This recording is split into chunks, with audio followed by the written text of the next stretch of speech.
మీ ఇంట్లో మొదటి కోటీశ్వరుడు మీరే అవ్వాలనుకుంటున్నారా? ఈ ఫైనాన్షియల్ వెబినార్ లో ఇప్పుడే జాయిన్ అవ్వండి. హావియర్స్ India's largest digital media network Suman టీవీకి స్వాగతం. ప్రస్తుతం మనతో ఉన్నారు chartered wealth manager Rama Rajesh గారు. సో అందరికీ డబ్బు సంపాదించడం అనేది ఎంత బాగా తెలుసు, ఫైనాన్షియల్ ప్లానింగ్ కూడా మనకు అంత బాగా తెలుసు అని అనుకుంటాం. కాదు, అక్కడే పెద్ద మిస్టేక్ చేస్తారు. సో ఫైనాన్షియల్ ప్లానింగ్ గురించి మేము సిరీస్ చేస్తున్నాం. దాని గురించి మనతో మాట్లాడడానికి రమా రాజేష్ గారు ఉన్నారు. నమస్తే అండి. నమస్తే రాధా. సో రమా, నేను ఇందాక అన్నట్లు మనం సిరీస్ అయితే చేసేద్దాం. ఇందులో వచ్చేసి పార్ట్ 1, పార్ట్ 2, పార్ట్ 3, పార్ట్ 4 ఉంటాయి. ఏ పార్ట్ మీరు మిస్ అవ్వకండి. సో ఫైనాన్షియల్ ప్లానింగ్ అనేది చాలా ఇంపార్టెంట్ రమ్మ. ఎవరికి వాళ్ళు మేము తోపులం, మాకు అన్నీ తెలుసు అనుకుంటారు, కానీ ప్రతి దాంట్లో మిస్టేక్స్ చేస్తూనే ఉంటారు. తర్వాత బాధపడుతూ ఉంటారు. తర్వాత మీ దగ్గరకు వస్తారు. ఫస్ట్ రారు మీ దగ్గరికి. చేతులు అన్ని కాల్చుకున్న తర్వాత పట్టుకొని ఏం లాభం ఆకులు అన్నట్టు తర్వాత వస్తారు. సో అసలు ఫైనాన్షియల్ ప్లానింగ్ అంటే ఏంటి అనేది చెప్పే ముందు ఒకసారి మీ వెబినార్ క్లాసెస్ గురించి చెప్పి తర్వాత స్టార్ట్ చేయండి. మన వెబినార్ క్లాసెస్ కూడా ఫైనాన్షియల్ ప్లానింగ్ మీద ఉంటది. కాకపోతే అక్కడ ఇన్ డెప్త్ మన ఫైనాన్షియల్ ప్లానింగ్ మనం ఎలా చేసుకోవాలి అని ఉంటది.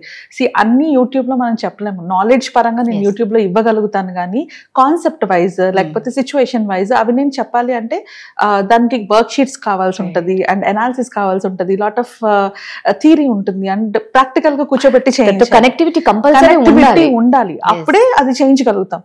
సో ఇది ఈ సిరీస్ చేయడానికి కూడా ముఖ్య ఉద్దేశం ఏంటి అంటే, ఎవరికైతే వాళ్ళ ఫైనాన్షియల్ ప్లానింగ్ చేసుకుంటున్నా అంటే, నువ్వు అన్నా చూడు అందరికీ నాకు తెలుసు నేనే చేసుకుంటాను అనేసి, సో వాళ్ళకి క్లారిటీ రావడం గురించి ఈ సిరీస్ మనం చేస్తున్నాం.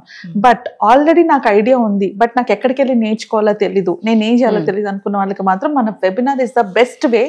ఎందుకంటే వెబినార్ లోని అతి తక్కువ అమౌంట్ లోని కంప్లీట్ డీటెయిల్డ్ అనాలిసిస్ మనం చెప్తాం అనమాట. వాళ్ళ ఫైనాన్షియల్ ప్లానింగ్ ఎలా చేసుకోవాలి, అసలు ఫైనాన్షియల్ ప్లానింగ్ లో ఉండే స్టెప్స్ ఏంటి, ఈచ్ స్టెప్ కి ఎక్కడ ఇన్వెస్ట్ చేసుకోవాలి, ఎక్కడ మనం డిపాజిట్ చేసుకోవాలి, ఎలాంటి ఇన్సూరెన్స్ తీసుకోవాలి, ఇన్ డీటెయిల్ గా మనం చెప్తాము. అంటే ఫైనాన్షియల్ ప్లానింగ్ అంటే అందరూ ఇన్వెస్ట్మెంట్ ప్లానింగ్ అనుకుంటారు, బట్ అది కాదు. Investment planning is a part of financial planning. అది 4th స్టెప్ ఫైనాన్షియల్ ప్లానింగ్ లో. దానికన్నా ముందు 3 స్టెప్స్ ఉంటాయి.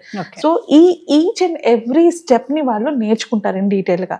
దాంతో పాటు ఇన్వెస్ట్మెంట్ ప్లానింగ్ మీద ఇన్ డెప్త్ క్లాస్ ఉంటుంది. అంటే ఎలాంటి ఫండ్స్ సెలెక్ట్ చేసుకోవాలి, మన గోల్స్ ఎలా, అంటే నేను ఎప్పుడు కూడా గోల్ బేస్డ్ ఫైనాన్షియల్ ప్లానింగ్ చేసుకోవాలి అని చెప్తాను. అది చాలా అవసరం అని చెప్తాను. ఆ గోల్ బేస్డ్ ఫైనాన్షియల్ ప్లానింగ్ ఎవరికి వాళ్ళు ఎలా చేసుకోవాలి, అండ్ అందులో వాళ్ళకున్న గోల్స్ బట్టి, ఇప్పుడు నాకు గోల్స్ వేరే ఉంటాయి, నీకు గోల్స్ వేరే ఉంటాయి. నాకు 2 ఏళ్ళ అవసరం ఉండొచ్చు, నీకు 5 ఏళ్ళ అవసరం ఉండొచ్చు.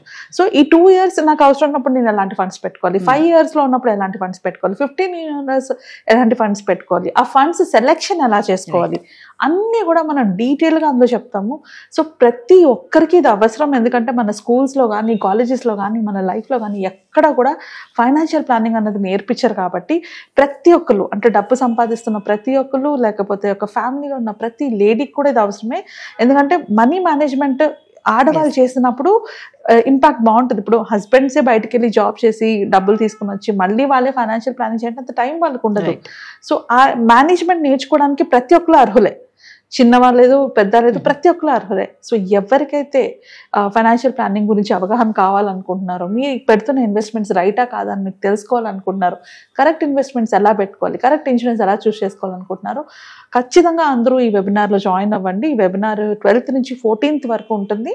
సో మనకి ఈవినింగ్ టైమ్స్లోనే క్లాసెస్ ఉంటాయి కాబట్టి ఈ కింద స్క్రోల్ అవుతున్న నెంబర్కి కాల్ చేసి జాయిన్ అయితే మనం ఇన్ డీటెయిల్గా క్లాసెస్లో మాట్లాడుకుందాం.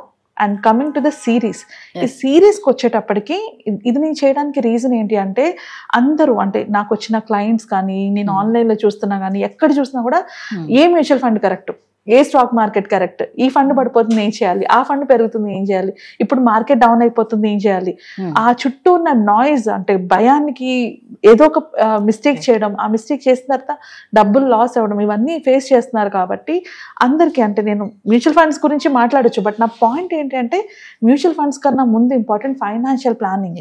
ఇది కరెక్ట్గా తెలిస్తే నువ్వు ఇప్పుడు పెట్టిన మ్యూచువల్ ఫండ్ ఫ్యూచర్లో మనకి రిటర్న్స్ వచ్చే టైంకి దాన్ని మనం తీసుకునే స్టేజ్లో ఉంటాం. సో అందుకని ఈ సిరీస్ చేయాలనుకోవడం. ఈ సిరీస్లోని ఫైనాన్షియల్ ప్లానింగ్ గురించి నేను చాలా సెషన్స్లోని చాలా వీడియోస్లో చెప్పాను. బట్ ఫస్ట్ పార్ట్లో మనం ఏం చెప్పుకుంటామంటే, ఎలాంటి మిస్టేక్స్ చెయ్యకూడదు అని సినారియో బేసిస్ తీసుకుందాం. ఒక్కొక్కరు తీసుకున్న సినారియోస్, అంటే నా క్లయింట్స్ నాకు పెద్ద టీచర్స్ అనమాట. వాళ్ళ ఫేస్ చేసిన ప్రతి ప్రాబ్లం కూడా 10 మందికి ఉపయోగపడుతుంది. ఎందుకంటే అలాంటి ప్రాబ్లం నేను ఎవరితో మాట్లాడినా కూడా ఇది నాకు కూడా ఉందండి, ఇది నేను కూడా చేశానండి అని కనెక్ట్ అయిన వాళ్ళు చాలా మంది ఉన్నారు. సో మన మిస్టేక్స్ నుంచి కాకుండా అవతల వాళ్ళ మిస్టేక్స్ నుంచి కూడా నేర్చుకున్నప్పుడే ఫాస్ట్ గా ఏదైనా నేర్చుకోగలుగుతాం. సో అందుకు ఒక 3 క్లయింట్స్ స్టోరీస్ చెప్తూ వాళ్ళు చేసిన మిస్టేక్స్ చెప్తూ అలాంటి మిస్టేక్స్ మీరు చేయకుండా ఉండాలి అని చెప్తూ నెక్స్ట్ పార్ట్లోని మనం మిగిలిన కాన్సెప్ట్స్ నేర్చుకుంటాం. ఇంతవరకు ఫైనాన్షియల్ ప్లానింగ్ లో ఎవ్వరు చెప్పని కాన్సెప్ట్స్ అన్ని నేను ఈ సిరీస్ లో చెప్తున్నాను. సో ఈ సిరీస్ ని అస్సలు మిస్ కావద్దు. ఓకే, సో ఈ పార్ట్ 1కి వచ్చేటప్పటికి ఎలాంటి మిస్టేక్స్ చెయ్యకూడదు అన్న పార్ట్లోని ఫస్ట్ థింగ్ ఏంటంటే ఒక క్లయింట్ గురించి నేను మాట్లాడతాను. ఆ క్లయింట్ చేసిన మిస్టేక్ లాస్ట్లో మనం డిస్కస్ చేసుకుందాం. సో ఆయన నా దగ్గరికి రీసెంట్గా వచ్చారనమాట. వచ్చినప్పుడు ఆయన ఏమన్నారంటే తను ఆల్రెడీ 15 సంవత్సరాల నుంచి ఇన్వెస్ట్ చేస్తున్నారు. ఎందులో ఇన్వెస్ట్ చేస్తున్నారు? మ్యూచువల్ ఫండ్స్లోనే ఇన్వెస్ట్ చేస్తున్నారు. ఎందుకు? ఇప్పుడు వాళ్ళ అమ్మాయి ఎడ్యుకేషన్ కోసం ఇన్వెస్ట్ చేస్తున్నారు. సో బేసికలీ ఆయన క్యాలిక్యులేషన్ చేసుకున్నారు. వాళ్ళ ఫ్యామిలీలో అందరూ సిఏస్, ఫైనాన్స్ వాళ్ళు ఎక్కువ ఉన్నారు కాబట్టి ఎంత అమౌంట్ కావాలని క్లారిక్యులేషన్ ఆయనకి ప్రాపర్గా ఉంది, ఎక్కడ ఇన్వెస్ట్ చేయాలన్న ఐడియా ఉంది. సో 15 ఏళ్ళ నుంచి ఇన్వెస్ట్ చేస్తున్నారు. కరెక్ట్గా ఈ సంవత్సరం ఆయన తీసుకోవాల్సి వచ్చినప్పుడు ఆయన కావాల్సిన అమౌంట్ 50 లక్షలు అయితే అది 38 లక్షలకి వెళ్ళిపోయింది ఫండ్. సో ఇప్పుడు అంటే 50 lakhs కావాలి. ఒక పక్క అమ్మాయి ఎడ్యుకేషన్కి డబ్బులు డిపాజిట్ చేయాలి. సో డిపాజిట్ చేయాలంటే మనకు కావాల్సిన అమౌంట్ కన్నా తక్కువ ఉంది. ఇప్పుడు ఏం చేయాలని నా దగ్గరకు వచ్చారు. సో ఈ కేసులో అతను చేసిన మిస్టేక్ ఏంటి అంటే ఇన్వెస్ట్మెంట్ ప్లానింగ్ బాగా చేసుకున్నారు, ఎగ్జిట్ ప్లానింగ్ లేదు ఆయనకి. మనం ఎప్పుడైనా మార్కెట్ రిలేటెడ్ ఫండ్స్ లో ఇన్వెస్ట్ చేసినా లేకపోతే రిస్క్ ఉన్న ఫండ్స్ లో ఇన్వెస్ట్ చేసినా ఇన్వెస్ట్మెంట్ ప్లానింగ్ కన్నా చాలా ఇంపార్టెంట్ ఏంటంటే ఎగ్జిట్ ప్లానింగ్. ఆ ఇన్వెస్ట్మెంట్ నుంచి నేను ఎగ్జిట్ ఎలా అయితే నాకు కావాలనుకున్న కార్పస్ ని నేను క్రియేట్ చేసుకోగలను అన్నది. సో ఇలాంటి మిస్టేక్స్ మనలో చాలా మంది చేస్తూ ఉంటారు. అంటే దాచుకుంటారు, లైఫ్ అంతా కష్టపడి దాచుకుంటారు, బట్ విత్డ్రా చేసుకునేటప్పుడు ఎస్పెషల్లీ రియల్ ఎస్టేట్ లో అయినా మ్యూచువల్ ఫండ్స్ లో అయినా ఈ రెండిట్లో అయినా కూడా విత్డ్రా చేసేటప్పుడు ఒక ప్లాన్ ఉండదు. ఈ ప్లాన్ లేకపోవడం వల్ల చాలా సఫర్ అవుతారు ఫ్యూచర్. కరెక్ట్ గా ఇప్పుడు ఆయన కేసులో ఇప్పుడు మళ్ళీ ఆయన లోన్కే వెళ్లాల్సి వచ్చింది. ఎందుకంటే 50 లక్షలు కట్టాలి, 38 లక్షలే ఉంది. సో మళ్ళీ లోన్కే వెళ్లాల్సి వచ్చింది అతనికి.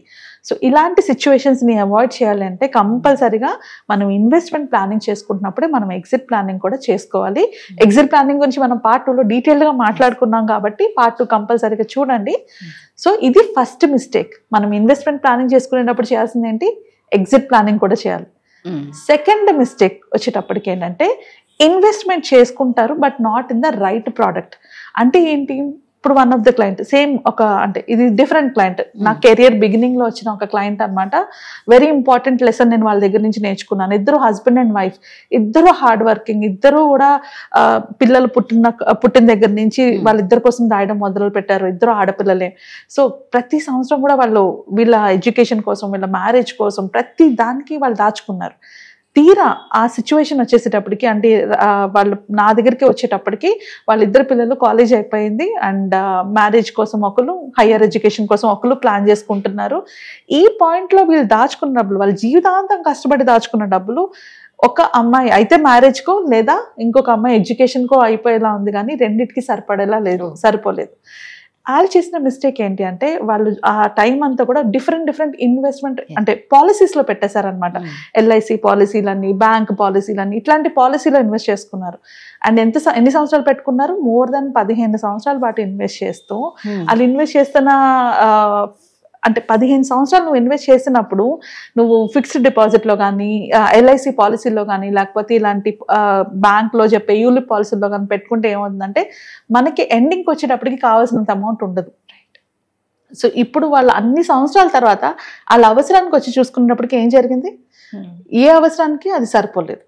అండ్ ఇంకొక వర్స్ట్ పార్ట్ ఏంటంటే ఇలాంటి ఈ పాలసీస్లో, ఎల్ఐసి పాలసీ కానీ, యూలిప్ పాలసీస్లో కానీ, ఈ మనీ బ్యాక్ పాలసీస్లో కానీ మనకి ప్రతి సంవత్సరం డబ్బులు ఇస్తూ ఉంటారు. సో అది ఆ సంవత్సరం అవసరాలకి సరిపోదు, ఎట్ ది ఎండ్ మనకి ఏదైతే గోల్ కోసం దాచుకున్నామో ఆ టైంకి సరిపోదు. సో ఈ పాలసీస్ కొన్ని స్పెసిఫిక్ పీపుల్ తీసుకోవాలి. ప్రతి ఒక్కరికి ఎల్ఐసి పాలసీస్ కానీ, మనీ బ్యాక్ పాలసీస్ కానీ అవసరం ఉండదు. అది ఎస్పెషల్లీ ఇలాంటి గోల్స్ కోసం 15 సంవత్సరాల్లో ఇన్వెస్ట్ చేసుకునేటప్పుడు అలాంటి పాలసీస్లో పెట్టుకుంటే నష్టం ఏంటి అంటే మన అవసరానికి అది ఉపయోగపడదు, మళ్ళీ అప్పుల పాలు అవ్వాల్సి వస్తుంది. సో ఇది వాళ్ళు చేసిన సెకండ్ అంటే క్లయింట్ చేసిన mistake. And most of the people చేసే మిస్టేక్, కష్టపడి సేవ్ చేస్తారు బట్ రాంగ్ ఇన్వెస్ట్మెంట్ చేస్తారు. అండ్ థర్డ్ మోస్ట్ పీపుల్ చేసే మిస్టేక్ ఏంటంటే ఎక్కువ అమౌంట్ సేవ్ చేయరు. దాస్తున్నాను కదా సరిపోతుంది అనుకుంటారు. ఇది ఫన్నీగా అనిపించచ్చు, కానీ ఒక క్లయింట్ నా దగ్గరకు వచ్చిన క్లయింట్ ఆ నెలకి ₹1,00,000 జీతం వస్తుంది ఆయనకి. ఓన్ హౌస్ 1 crore పెట్టి తీసుకున్నారు, అండ్ యూనో కార్ ఉంది అండ్ ఐఫోన్ ఉంది. అంత పర్సన్ వైజ్ ఆయన చేస్తున్న పొజిషన్, ఆయన చేస్తున్న జాబ్ కూడా ఒక సాఫ్ట్వేర్ ఎంప్లాయీ, అన్ని బాగానే ఉన్నాయి. బట్ ఆయన లైఫ్ లో ఏంటంటే ఆయన దాచుకున్న అమౌంట్ కేవలం 5,000 SIP, 5,000 SIP దాచుకుంటూ అతను నా దగ్గర అనేది SIP దాచుకుంటే కోట్లు వచ్చేస్తాయి కదా మనకి, సో నా పిల్లల అవసరాలు తీరిపోతుంది అనేసి. SIP దాచుకుంటే కోట్లు వస్తాయి, కానీ ఎంత దాస్తే కోటి వస్తుంది? నేను 500 దాస్తే కోటి రాదు కదా, వస్తుంది అప్పుడు కూడా. అది మీరు ఒక 60 ఏళ్ళు 70 ఏళ్ళు ఆగాల్సి ఉంటుంది, టైం పీరియడ్ ఇవ్వాల్సి ఉంటుంది. సో మనకి టైం పీరియడ్ తక్కువ ఉండేటప్పుడు ఇన్వెస్ట్మెంట్ ఎక్కువ ఉండాలి.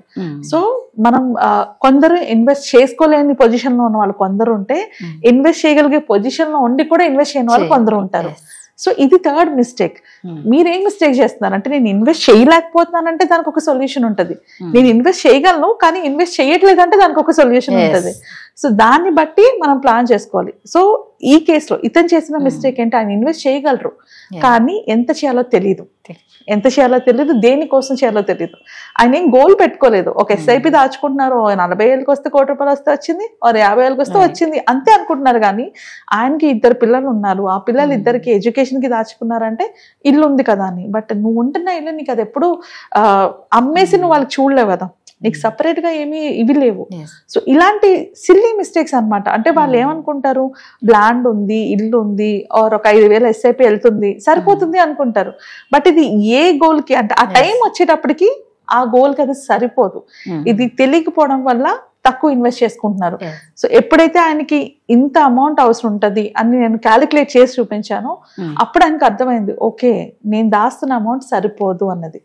సో ఇలా ఈ 3 మిస్టేక్స్ చాలా రిపీటెడ్ గా జనాలు చేస్తూ ఉంటారు, ఎస్పెషల్లీ ఫైనాన్షియల్ ప్లానింగ్ వచ్చేటప్పటికి. అంటే ఇవి మిగతా నేను చాలా వీడియోస్ లో మీ మిస్టేక్స్ గురించి మాట్లాడాను, వాటిలో డిస్కస్ చేయని మోస్ట్ ఇంపార్టెంట్ 3 పాయింట్స్ ఇవి. సో ఇప్పుడు మనం నెక్స్ట్ వీడియోలో ఏం చేస్తామంటే, ఎగ్జిట్ ప్లానింగ్ తో పాటు ఫైనాన్షియల్ ప్లానింగ్ గురించి డీటెయిల్ గా డిస్కస్ చేసుకుంటూ ఎగ్జిట్ ప్లానింగ్ కూడా ఎలా చేసుకోవాలని చెప్పుకుందాము. ఆ నెక్స్ట్ వీడియోస్ లో మనం ట్యాక్స్ గురించి కూడా మాట్లాడతాము. సో ఈ సిరీస్ ని కంపల్సరీగా ఫాలో అవ్వండి అందరూ. సో ఏ మాత్రం వెబినార్ క్లాసెస్ లో ఇంట్రెస్ట్ ఉన్నా కింద స్క్రోల్ అవుతున్న నెంబర్ కి కాంటాక్ట్ అవ్వండి. Thank you Rama. Thank you.